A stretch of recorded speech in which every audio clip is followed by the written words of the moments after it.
Hello বন্ধুরা, কেমন আছো সবাই? আশা করছি তোমরা সবাই ভালো আছো। তো সকাল সকালে বেরিয়ে পড়লাম প্রিয় মানুষটাকে নিয়ে ডায়মন্ডে ঘুরতে।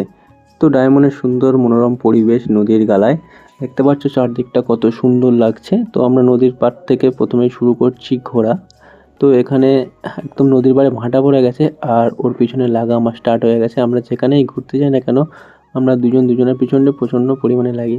তো এখানে ওর কিছু হাড় পছন্দ হয়েছিল, কিন্তু হাড়গুলো খুব একটা পছন্দ না হওয়ার কারণে আমরা হাড়গুলো নিলাম না। তো হাড়গুলো রেখে দিয়ে ও নদীর পাড়ে কিছু রিলস বানাচ্ছে আর পিছন থেকে একটি বোট আসছিল ও আমি ওর পিছনে লাগছিলাম। তো তারপর আমরা এখানে দেখছি খেজুরের রস দিয়ে গুড় তৈরি করা হচ্ছে, প্রসেসটা তোমরা দেখতে পাচ্ছ। তো এই সমস্ত জায়গাগুলি পুরো জোয়ারের জলে সবসময় ভরা থাকে, বাট এখন তো যেহেতু ভাটা, আর এই কেল্লাটাও পুরো জোয়ারের জলে ভরা থাকে। তো এখানে নদীর বীজটা দেখতে পাচ্ছ, চারিদিকে প্রায় মেলা বসে গেছে।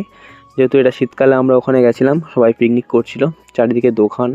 প্রথম যখন আমরা এখানে যেতাম এত দোকানপাট ছিল না। তো তারপর আমাদের ঘোরা শেষ হয়ে গেছে, এবার আমরা বাড়ি ফিরছি। তো ওদিকে একটা ক্রুজ দেখতে পাচ্ছ, একদম ছোট করে দেখা যাচ্ছে। তো ভিডিওটা কেমন লাগলো নিশ্চয়ই কমেন্ট বক্সে জানাবে।